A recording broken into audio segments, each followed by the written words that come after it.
আসসালামু আলাইকুম ওরহমতুল্লাহ।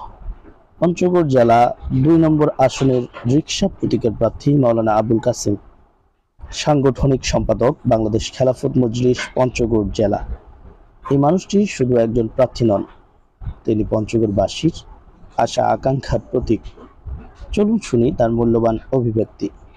আলহামদুলিল্লাহ, আল্লাহ তাআলার দরবারে অশেষ শুকরিয়া যে আল্লাহ তাআলার জমিনে আল্লাহর দ্বীন প্রতিষ্ঠার আন্দোলনে অগ্রণী ভূমিকা, যিনি অগ্রদূত হিসেবে আবির্ভূত হয়েছেন বাংলাদেশের সর্বশ্রেণীর মানুষের হৃদয়ের স্পন্দন আল্লামা মামুনুল হক সাহেব দামাত বারাকাতুহু আলিয়া। বাংলাদেশ খেলাফত মজলিস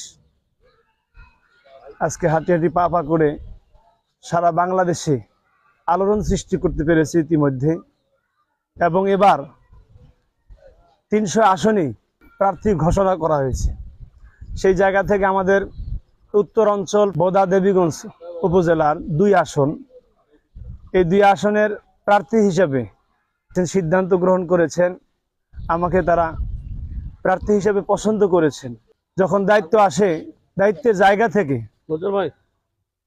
চুপ থাকারও সুযোগ নাই।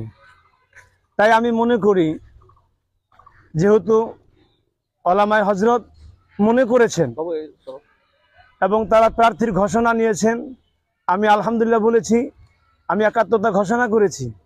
এবং তৎসঙ্গে আমি এটাই মনে করি যে আল্লামা মামুনুল হক সাহেব হুজুর যেই অভিপ্রায় নিয়ে, যেই পরিকল্পনা নিয়ে সামনে অগ্রসর হওয়ার জন্য তিনি চিন্তা করেছেন, আশা করি আমরা পঞ্চগড় ২ আসন থেকে আমরা নির্বাচনে জয়লাভ করতে পারি। অবশ্যই তার এই হাতকে আমরা শক্তিশালী করতে পারব এবং সমাজ থেকে যে ধরনের অন্যায়, অবিচার এবং জুলুম, নির্যাতনের শিকার নিরীহ, অসহায়, বিপদগ্রস্ত মানুষেরা, আজকে সমাজের সৎ নিষ্ঠাবান মানুষ নেতৃত্ব না দেওয়ার কারণে আজকে সমাজের মানুষদের দুঃখ দূর হচ্ছে না, কষ্ট লাঘব হচ্ছে না।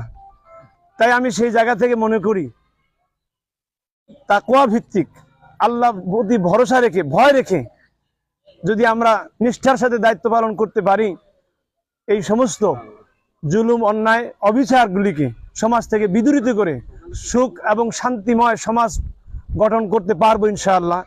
বাংলাদেশ খেলাফত মজলিস এই লক্ষ্য উদ্দেশ্য নিয়েই কাজ করছে। আশা করি আমরা এতে সফলতা বয়ে আনতে পারবো। এই আত্মবিশ্বাস রেখে আমরা আন্তরিকতার সাথে এই কাজকে গ্রহণ করেছি। আল্লাহ তাআলা যেন তৌফিক দান করেন। আপনারা দেশবাসী, সমাজবাসী আমাদের জন্য দোয়া করবেন, আমরাও যেন এতে